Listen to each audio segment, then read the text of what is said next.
PH इन daily life. तो सबसे पहले हम कॉमनली बात कर लेते हैं टूथ डिके की।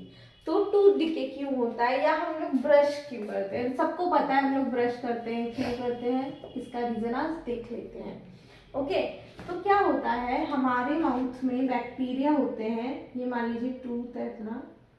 ओके, तो हमारे माउथ में कुछ बैक्टीरिया होते हैं जो कि शुगर जो भी हम खाते हैं उसको ब्रेक करके HCl बनाते हैं। HCl नहीं कह सकती, एसिड बनाते हैं, एसिड बनाते हैं, शुगर को ब्रेक करके एसिड बनाते हैं। तो इससे क्या होता है, हमारे माउथ का जो पीएच होता है वो कम हो जाता है। कितना कम हो जाता है? हमारे माउथ का पीएच 5.5 से कम हो जाता है। अगर हमारे माउथ का पीएच 5.5 से कम हो गया तो हमें क्या होने लगता है, टूथ डिके होने लगता है, हमारे दांत खराब होने लगते हैं, हमारे दांतों में बैक्टीरिया लगने लगते हैं और भी कीड़े लगने लगते हैं जिसको कहते हैं, तो वो होने लगता है अगर 5.5 से कम हो जाए पीएच। तो इसका क्योर क्या है? इसलिए हम डेली ब्रश करते हैं, सुबह भी करते हैं, रात में भी करते हैं। क्यों करते हैं? तो हम ब्रश इसीलिए करते हैं कि टूथपेस्ट कैसा होता है, टूथपेस्ट बेसिक होता है।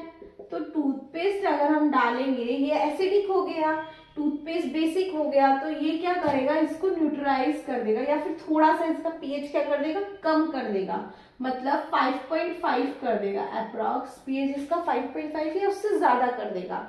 तो उससे ज्यादा करने से हमारे माउथ के जो बैक्टीरियाज होते हैं वो किल हो जाते हैं, वो अपना काम नहीं कर पाते, मतलब वो अपना काम कर रहे हैं, उसके बाद ये पीएच कम हो जा रहा है, तो उसकी वजह से हमें टूथ डिके नहीं होता। और अगर हम ज्यादा दिनों तक ब्रश नहीं करें तो हमें टूथ डिके हो सकता है। तो इसका क्या कारण है, हमारा पीएच माउथ का 5.5 से अगर कम हो जाता है तो हमें टूथ डिके प्रॉब्लम्स होने लगती है।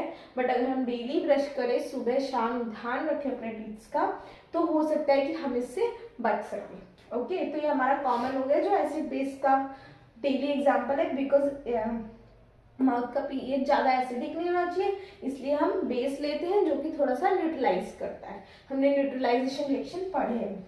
नेक्स्ट हम देखते हैं प्लांट और animal are sensitive to pH change. कोई भी लिविंग ऑर्गेनिज्म जो होते हैं उनका जो पीएच होता है, मतलब जिस पीएच पे वो सर्वाइव करते हैं, वो होता है 7 to 7.5। जनरली सारे लिविंग ऑर्गेनिज्म का पीएच जो होता है वो इस रेंज के अंदर होता है। बट होता क्या है, एसिड रेन आती है। एसिड रेन जो होती है वो कैसे बनती है, मान लीजिए रेन आती है और जो एटमॉस्फेयर में गैसेस होती है, कौन कौन सी, CO2, SO2, ये जो गैसेस होती है, इनके साथ मिलके एसिड रेन का जो पीएच होता है वो 5.6 अप्रॉक्स हो जाता है।